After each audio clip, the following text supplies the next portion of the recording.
wasn't exactly how I planned to spend my summer. Sort of just happened. You know, I can remember dating before dating apps was a thing. Back when, if your girlfriend broke up with you, you could just become a male prostitute and win her back. Like in this story. Here's Loverboy.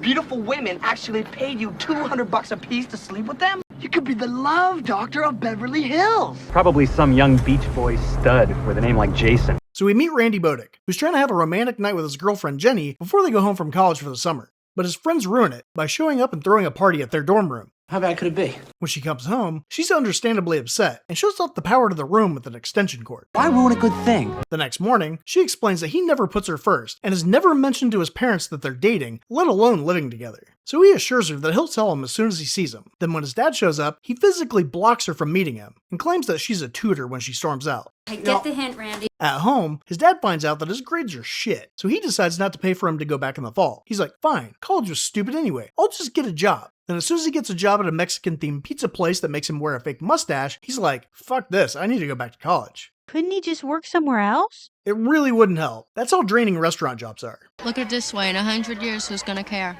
But he has to stick with it because he needs to save up $9,000 so he can go back to school. His friend Sal tells him to at least enjoy all the girls that come in, but he's set on making up with Jenny. But when his boss makes him deliver some pizzas, the second another woman checks him out, he almost wrecks his car and follows her into a store to ask her out. I'm never gonna get Jenny back. But he made the mistake of taking off his fake mustache, and she sees that he's just a teenager. You're just a boy. That's kind of a, subjective thing. Now his confidence is shattered, but a woman dressed up like some futuristic space pirate tries to cheer him up. She plays dress up with him and asks him out for coffee, but his delivery jeep is getting a ticket, so he has to rush off. What are you doing? Where are you going? You don't deserve a penis. Later, he gets another delivery at a Beverly Hills hotel where he's taking it to no other than the space pirate. Apparently, she was so attracted to his boyish looks and virgin-like jumpiness that she not only ordered to see him again, but placed another order with enough pizzas to justify him being gone long enough to spend some time with her. Goofing off on the job, huh? Or the rest of the night, because after they bang, he calls his dad to let him know he's spending the night with a friend, which she also seems really into. In fact, he tells Sal the next day that they went 7 times, so it's no wonder he needs to hydrate. Later on, his coworker Tony shows up to his house to drop off the jacket the space pirate had him try on. It also had a note saying that although he does look good in the jacket, he would look better naked. Somebody get that kid a sandwich. Now his dad, being suspicious of the gift and the erotic noises coming from the phone the other night, goes through Randy's things and finds one of his suitcases oddly filled with only bras and underwear. So now he thinks his son is gay. Our son is a fruit. Little does he know, Tony's a giant man whore who women can't say no to. You would rather have him say no? This I would respect. And the suitcase was Jenny's that he mistakenly grabbed when moving his son out of the dorms. Meanwhile, Randy got another delivery order that requested him specifically with extra anchovies. Ew, who would want that? The space pirate. She orders it because no one else would, and that's the sign that he's gonna get some. You a man whore. Now I guess guilt gets to him or some shit, because he tells the space pirate about Jenny and that he's trying to get back with her, so she better not fall in love with him. She thinks it's cute that he doesn't understand that she's just using him for sex. So I'm just supposed to be your secret little boy toy? And the next morning, gives him $200 saying it's for his college fund. He doesn't want to take it, but she says it's her way of helping out because he would do the same for her if he was rich. And because of the money, he complains to Sal that he doesn't understand women. Then how he'll never get Jenny back. But when he gets another order for extra anchovies, he gets all excited. But when he delivers this one, it's a different woman. She says that she was told to call him, and when it dawns on him that she wants sex too, he tries to leave. You ungrateful he bitch. But she dramatically throws herself on the floor and cries, then begs, then assaults him, and then guilt trips him. So he's like, fine, I'll have sex with you. And then they bang. And apparently a lot, because he's walking funny now. Here's to swimming with bow-legged women. Sal tells him that he's got multiple orders lined up for this week and wants to know what's going on. Well, how did they know to send Randy to deliver it? Well, Sal is the owner's son, and I guess he told him to give any orders with extra anchovies to Randy. So you're a pimp? And he must believe that it's some sort of summer diet for girls, and Sal's just trying to help Randy get over Jenny or some shit. Kind of a female thing around here. Randy feels betrayed that the space pirate turned him into a male hooker, but Sal can't figure out how. I mean, what was the sales pitch? Do you want a young guy with a concave chest and arms like wet noodles? If you want golden retriever energy and don't mind the smell of pizza and garbage, call Senior Pizza and order extra anchovies. Who would do such a thing? Hopefully you. His dad is still bummed out about having a gay son and tells the guy he's building a warehouse for over drinks. He even shows him pictures of how masculine he used to be. But he gets smashed and can't drive home, so he's going to stay on the couch in his office, completely forgetting that his secretary was going to stay there while her apartment gets painted. Excuse me. She freaks out, but once he passes out, just goes to bed too. At home, Randy's mom catches him talking to Jenny about coming to their anniversary party. But from his end of the conversation, it sounds like he's going to come out to his parents. Now, she's supportive of him being gay. Well, kind of. Oh, God. But him being gay has driven a wedge between her and her husband. So when she calls his office to see if he stayed there last night, and his secretary answers, now she thinks he cheated on her. Nobody will believe that we just slept here. Talking to her. How come you didn't give it to her right then?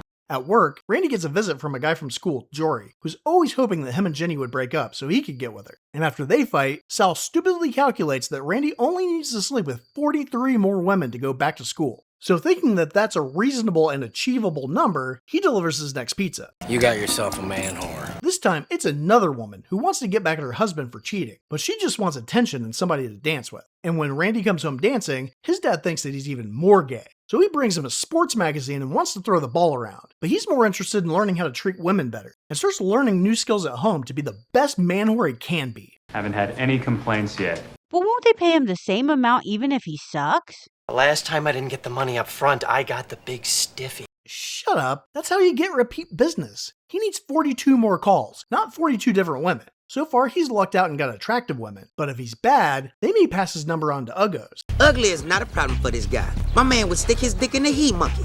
But if he's good, they'll want to call him again. So that's why he's learning formal dining and learning to dance and give massages. All skills he can use in his dating life when he gets back with Jenny. You have a way of satisfying a woman that would sicken a normal man. Oh, so he's really just hanging out with them because they're lonely. Oh no, he's banging him too. Hey, I'm having a great time. But like, respectfully.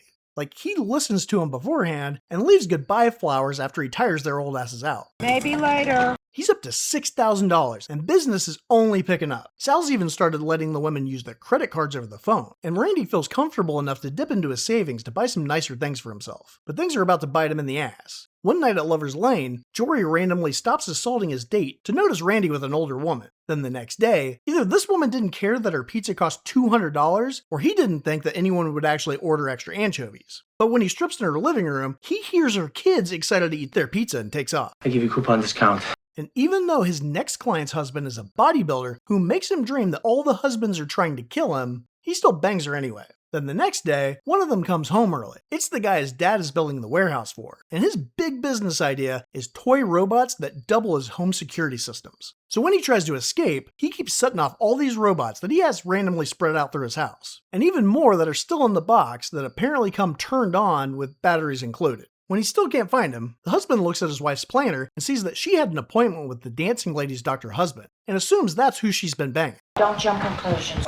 He storms into a surgical suite and confronts him, but the guy only admits to banging his nurse. So these two guys, who are both cheating on their wives, team up to go after the dancing lady's personal trainer, who they think is banging their wives, since he comes over the same day the doctor notices roses at his house. He comes home while they're threatening the maid, but he's too depressed to fight him, since he knows that his wife is cheating too. And even though all that's bad, even worse is after his mom gets a call making her believe that her husband is gloating about having a shower threesome with some hookers, she goes to see a doctor. It's the lady Randy dances with, and she prescribes his mom with some young dick. Bonafide cure. So she calls the pizza place she knows her son works at, and instead of raising any questions, she places an order. Don't pretend you thought this through. I know you didn't. You could not have. With a known hunter after him, Randy tries to turn it down, but Sal says he just has one more penis delivery from making his $9,000 goal. So he goes. He doesn't think that he could make another $200 before school starts. I'm gonna get the rest of the money the old-fashioned way.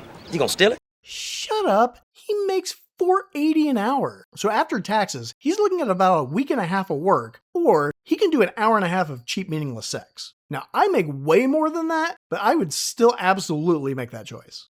You think I can get anything for it? You know, money? Unfortunately, right as he leaves, Jenny shows up looking for him. Now, if you remember, he invited her to his parents' anniversary party, and after weeks of only letting him leave her messages, she showed up without telling him she was coming. This also means that not only is Randy working on the day of the party, but his mom, before she goes to celebrate 20 years of marriage with her husband and all of their friends and family, has ordered a male prostitute to bang her out. Was angry and I wanted to get back at my husband. She actually tries to call it off as Randy shows up, but Sal's dad says that all sales are final. So she goes to get ice as Randy comes up the stairs. He goes in the room and tries to barge in on her taking a shit, but now is conveniently hiding when she comes back in the room. Apparently after some whiskey, she's now comfortable with the idea of banging a prostitute and starts stripping. But Randy can recognize his mom from behind in lingerie and grabs the pizza that she somehow didn't notice or smell and jumps out the bathroom window. I have to go kill myself now. And back at the pizza place, he asks Tony to deliver the pizza and tell her that there's no more anchovies. He asked his slutty friend to pretend to be his mom's man whore? Yes. Is that the fourth one this week, Tony? Not a great plan. And this is right after Jory showed up and told Jenny that he saw Randy with an old lady the other night, so they just left. He took her to Lover's Lane and assaults her. So she gets a ride back to the pizza place and reconnects with Randy, but Jory was right behind her. They go outside to fight, but the husbands show up looking for the delivery boy because they found all the credit card charges. What kind of world do we live in where the streets ain't safe for male prostitutes? They say he's outside, so they go out back to beat some ass since they hype themselves up with music on the way over. But since Randy's dad showed the warehouse guy the pictures of his gay son, he thinks that it can't be him, and they knock Jory the fuck out and put him in the trunk. Does that bother you? No. But when they get to the warehouse dude's house, his wife's like, who the fuck is this guy? And now they know Randy was really the guy banging all their wives. Now Randy knows that Jory told her about the one date he saw him on, so he tells Jenny about all the women he dated because he wants to be honest with her. But he does tell her that he fucked all of those women so they could be together. He's such a romantic. Understandably, she's still upset, but before he takes her to the bus station, he needs to save his parents' marriage. The anniversary party's already started, but his mom is still on the way. Luckily, she turned down Tony, but since he's never been turned down before, he's chasing her on a scooter, risking his life because she's the only woman he's ever respected, but also doesn't respect the fact that she's married or that she wants nothing to do with him. I love her. She gets there at the same time Randy and Jenny do, and Tony's not far behind. And when she goes up to her husband and apologizes for fighting and being late, the secretary comes up thinking that this is the time to explain that she was not banging her husband. Then Tony comes in and tries to fight her husband at his own anniversary party, but Randy jumps in. Now is not a good time to tell him. His dad thinks that Tony was going to yell at him for not letting him date Randy and tells his son that he's okay with him being gay. But Tony says that he's in love with his wife because he delivered a pizza for Randy. And his mom is super casual about finding out her son was supposed to be her pre-party man whore. What he needs are sympathetic parents who let him know how much they love him. Then Tony confesses his love again, and Dad fights him. But since Jenny told Jory about being in town for the party before he jumped her, he's now led the husbands that were all jacked up on revenge and Jerry Lee Lewis there. Randy takes out the doctor with a ceiling fan kick, and Mom takes out Tony with a pineapple, and the bodybuilder takes himself out with a chair. But then all three husbands go after Randy on stage, where the band keeps playing as if they were on the Titanic. Now I know I'm in first class. They're trying to push him out a window using a piano, but he moves at the last second, and the piano lands on a cop car. You guys are so screwed now! So his dad asks what the fuck is going on, and the husbands tell him that he's been banging their wives, and apparently Jory's mom too. Mom? His dad is so relieved that his son is straight, and even more so when Randy introduces him to Jenny and tells him that they've been living together. Why bother at this point? Wasn't she gonna go home because she was pissed that he was man-whoring all summer? She was, but now that he's told his parents that he's in love with her, she kind of feels obligated to stick around for a bit. You're pissed? No, I'm not. I am not. Now, even though he's literally been practicing the dance to this song all summer, he doesn't know the name of the song. But he requests the band play it so he can show off the new skill he learned from being a hooker to his girlfriend. I thought you guys broke up. Well, we did, But his dad agrees to pay for his school again, since he seems to understand running a small business. And that's how he and Jenny stay together. He's got more experience. He even offers to give all of his whore money back to show that he's serious about it. I think he's missed the point. She was upset about the sex, not the money. Why give it back? What she really wants is for him not to have a bunch of old ladies on his body count. True. And it's not like you can unlick a butthole. It can't be undone. See, I don't know what to do. I do. Move your butt. Is that like a hint or what? I think I can handle it. I don't know what I'm doing here. I felt you knew how to enjoy yourself. I figured, maybe it was only fair. Yeah, I know. Just do it.